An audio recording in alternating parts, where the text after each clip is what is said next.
Pet Life Radio. This is Pet Life Radio. Let's talk pets.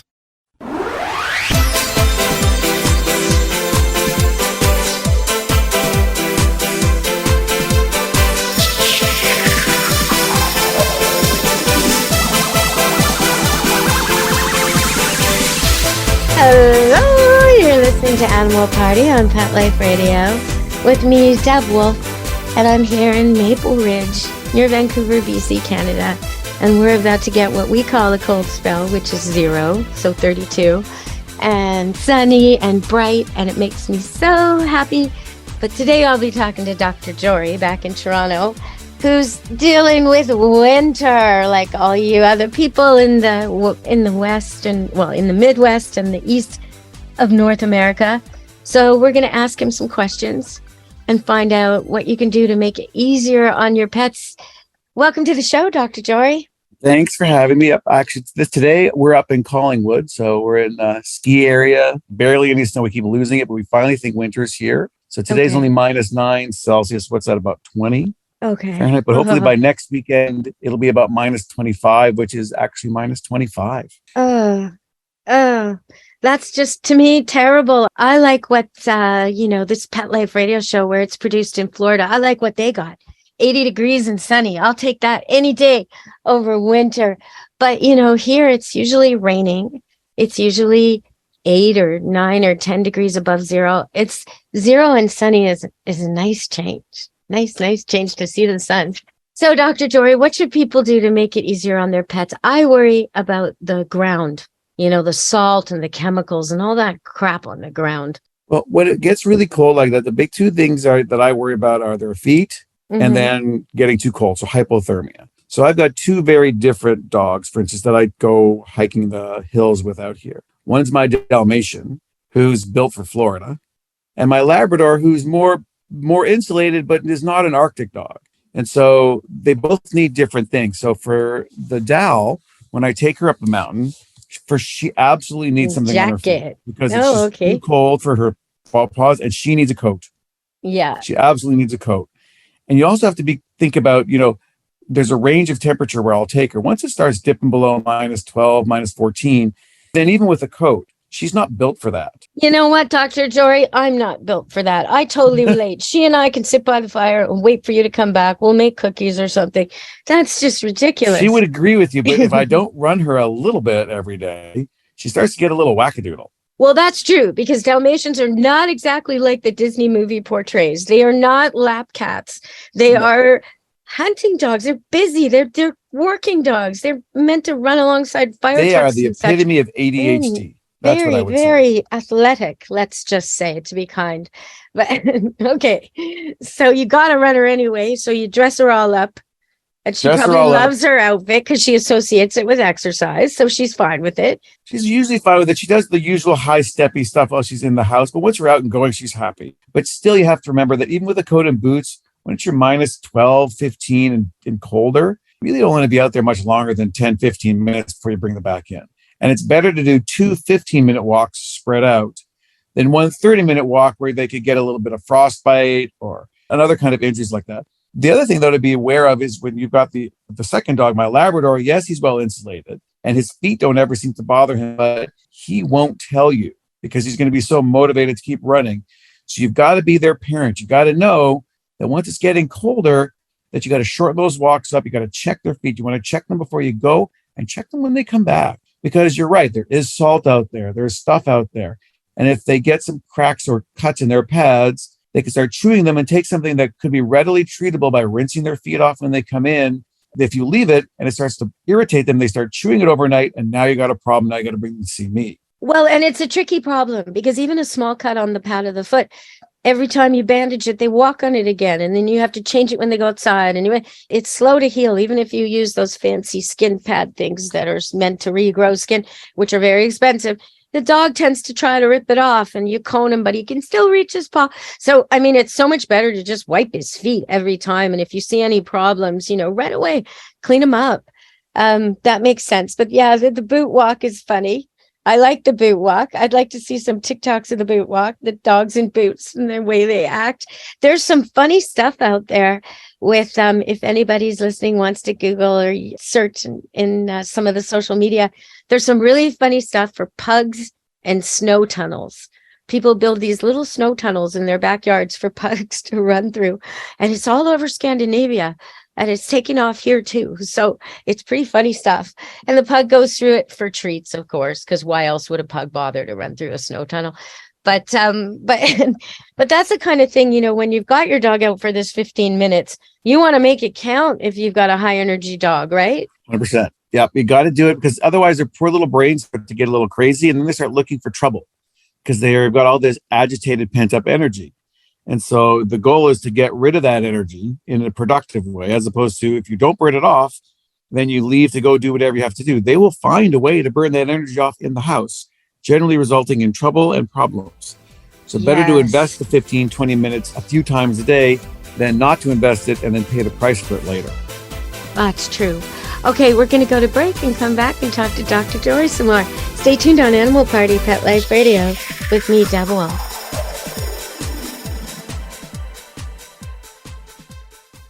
Take a bite out of your competition. Advertise your business with an ad in Pet Life Radio podcasts and radio shows. There is no other pet-related media that is as large and reaches more pet parents and pet lovers than Pet Life Radio. With over 7 million monthly listeners, Pet Life Radio podcasts are available on all major podcast platforms, and our live radio stream goes out to over 250 million subscribers on iHeartRadio, Odyssey, TuneIn, Stitcher, and other streaming apps. For more information on how you can advertise on the #1 pet podcast and radio network, visit PetLifeRadio.com/advertise today. Let's Talk Pets on PetLifeRadio.com.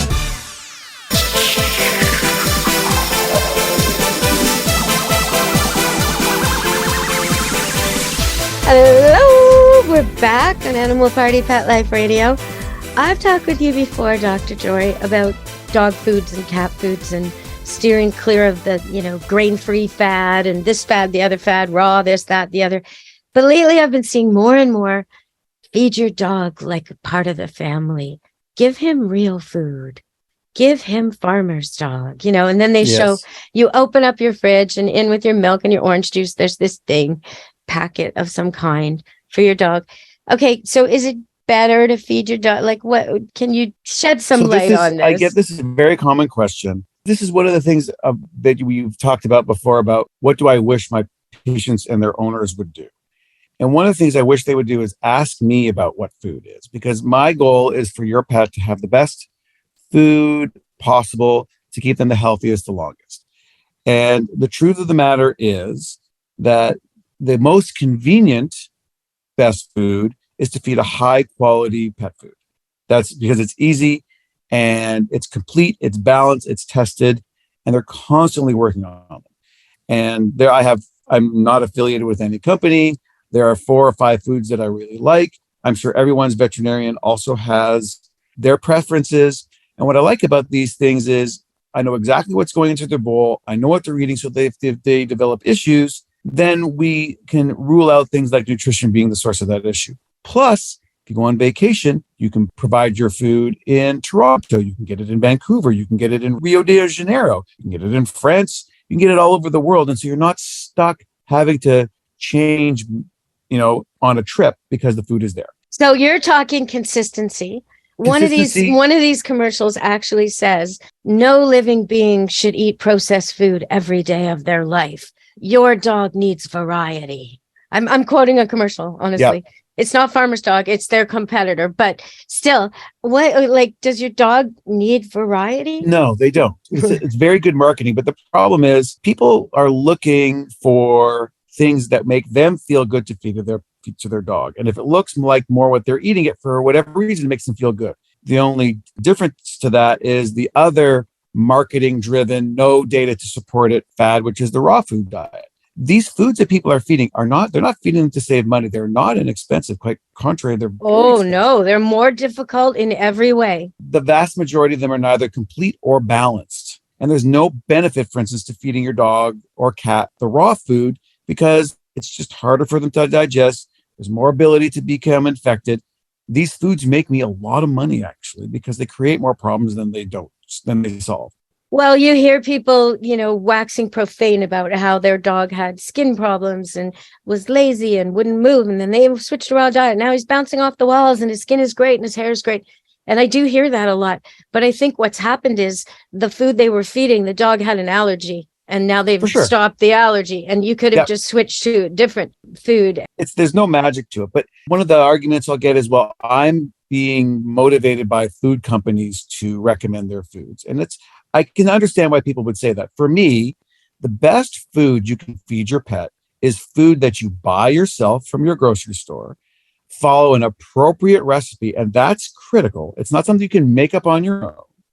That's nutritionally complete and balanced, and now you are in absolute complete control.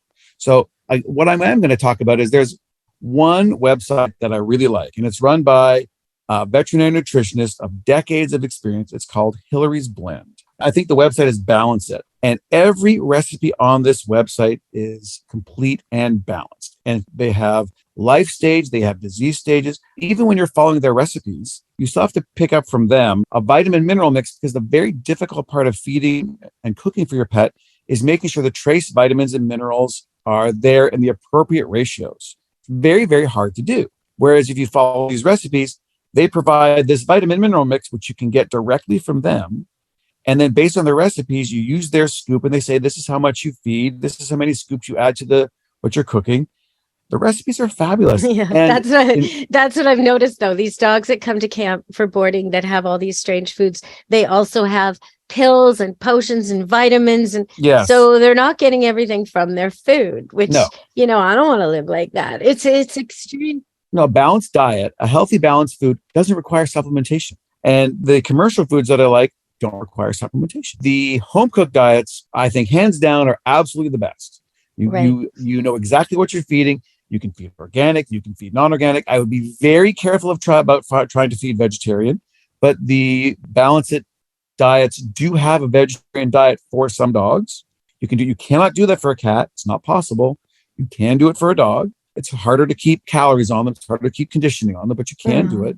But if you're going to do it, you want to be using a site that is well vetted, and there are not many of them. There are very few. I'm only recommending this one simply because it's the one that I know of. There may be others. I think if you want to feed your pet vegetarian food, you should get a vegetarian pet. Well, there, like you know what? bunny. I'm not going to argue with you. I for sure won't. Get a bunny. But this is where you want to talk to your vet, because your vet will be able to tell you. Right? Like, come on. Goldfish are supposed to have a great memory. Goldfish are supposed to have a better memory than people, and they'll come to the tank and let you pet them. Get a goldfish. If you don't, I don't know. Okay. So what you said about the pet food companies, though, producing food to attract humans, that makes so much sense, because so many of them, when you look, you pour the kibble into the bowl, and like many, many brands do this, where each kibble is a different shape. Some are shaped like stars, and some are shaped like balls, and some are yellow, and some are red. And does your dog give a hoot what shape or color that? No. Smell, taste. That's it for him. He doesn't care what it looks like, and red or yellow or brown or little bits of green to show you that they're so green. It's crazy, right? It's because pets aren't buying food. So the marketing is a whole thing in and of itself. That's one of the problems that we face, as veterinarians, because if information is kept repeated in the media or in social media, then people start to think it's true. And so you have to sort of teach people to unlearn something that they learned that's false, but trying to teach them what is real based on the science and the medicine. They're now very, very skeptical of it, unfortunately, because the last 3 years with COVID has created a lot of distrust in research. And unfortunately, this is why we're seeing the rise of anecdotal evidence, which means that, I gave my dog this. Like, there's the one TV commercial where the poor little pug was on his last legs. He wasn't eating. We didn't take him to the vet. We just fed him this, and now he's good again. Really? If you were so unwell that you couldn't even move and you weren't eating, you would just try to cook something different as opposed to going to your doctor? Please talk to the people who have spent a lifetime and are 100% invested in your animal's well-being. And that is your animal care providers, your veterinarian and their nurses. That's all they're there for. That's if I can get one thing across, that's what I want. If you don't like your vet and you dread going, change vets, because there's going to be one that suits you. Okay, so we're going to go to break and come back. I want to tell you about Daisy and the doorbell. Stay tuned, everybody, to Animal Party on Pet Life Radio. Pet Life Radio, the #1 pet radio network on the planet, joins forces with iHeartRadio to put the power of your pets in your pocket. Awesome! Download the iHeartRadio app and rock Pet Life Radio on your phone, on your tablet, on your Xbox, in your car. Pet talk, pet tunes, and fun pet times. Pet Life Radio and iHeartRadio. Positively Possum. Let's talk pets Let's talk pets on Pet Life Radio. Pet Life Radio. PetLifeRadio.com.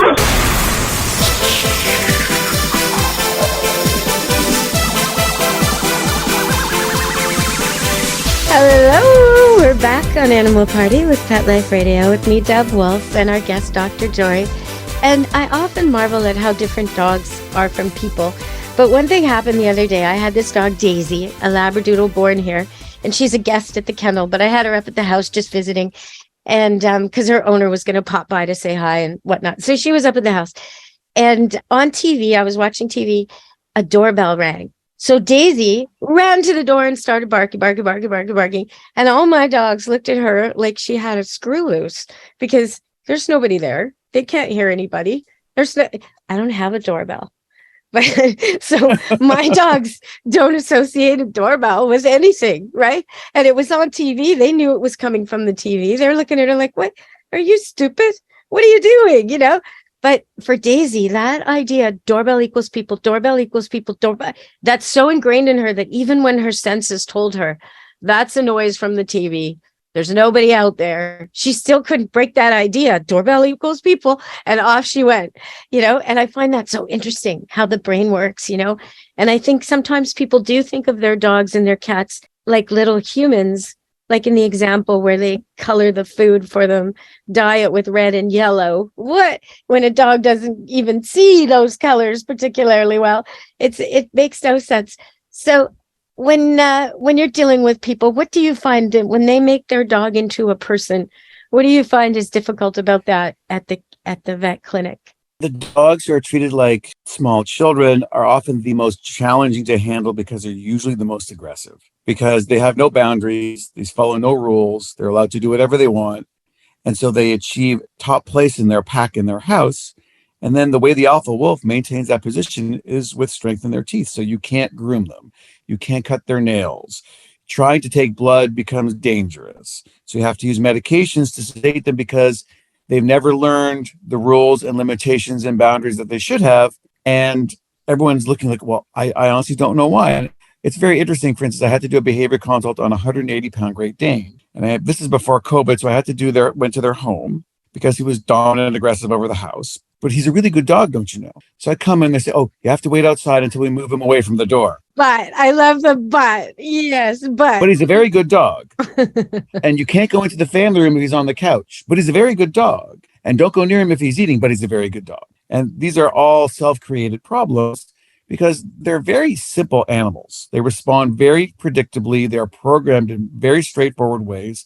And yet we mess it up for them all the time. And I bet if you get that baby mama human out of the room, the dog is way better. Much better. But when they are 4 years old and they're 180 pounds, you have to be careful. And the training becomes very complicated because they've learned to maintain their position. And whether it's the Dane or even the 5-pound Peekapoo, you know, or your little teeny tiny Morky-Poo, you can't groom them because all they'll do is bite you because they've learned that they're the top dog. And they get to have everything they want the way they have it. Treating them that way only does them disservice because they're in a constant state of stress because they have to protect the whole pack constantly when they're only 3 inches off the ground. That's a hard job. It'd be much easier if mom was the boss and mom would tell you when you needed to bark or not, as opposed to having to bark all the time. Well, and being drugged every time you need grooming or anything at all at the vet is really not a good recipe for long life and good health and well-being. I mean, you don't want to, it's like you choosing to have, to be put out at the hospital when you need your nails done. It's crazy. Exactly. It is. And it makes a nail trim $250. It's insane. Or your haircut or your ears cleaned. And not just that, the recovery. I have several dogs who can't have their nails cut unless they're on heavy duty medication. $250 to cut your dog's nails. Can you imagine? But there's no other way to have it done. Well, and the toll it takes on their body, and 100%. These little dogs aren't great at anesthetic anyway, especially the pushed in face ones. So do yourself a favor. If you've got a puppy out there, instead of laughing when this tiny little toy dog nips and is aggressive and is reactive, instead of thinking it's amusing and giving him some tough guy name that makes it funny, train him out of it, because it's not good for him. It might be funny, but it's not good for him. Not good. Okay. So we have to go. I can't believe how fast time went. It always goes so fast with you, Dr. Jory. It was a super time. Okay. What can we leave people with? Something happy from Toronto. Something happy. Well, the cold weather's here, so get out, enjoy the weather with your pet. Just make sure that they're protected and that everyone can have a great time. Yeah. And from Vancouver, don't worry. It will warm up and rain again, you people who love the rain. It'll be back soon, and you won't need jackets on your pets anymore, and you can take your burlap sacks off your beautiful winter flowers. We actually have winter flowers here, Jory. Yep, we do. Okay, so a little gloating from the warm part of Canada. All right, everybody. From me, Deb Wolf, and Animal Party, and Dr. Jory, thanks for listening, and be good to your animals. Let's Talk Pets, every week on demand, only on PetLifeRadio.com.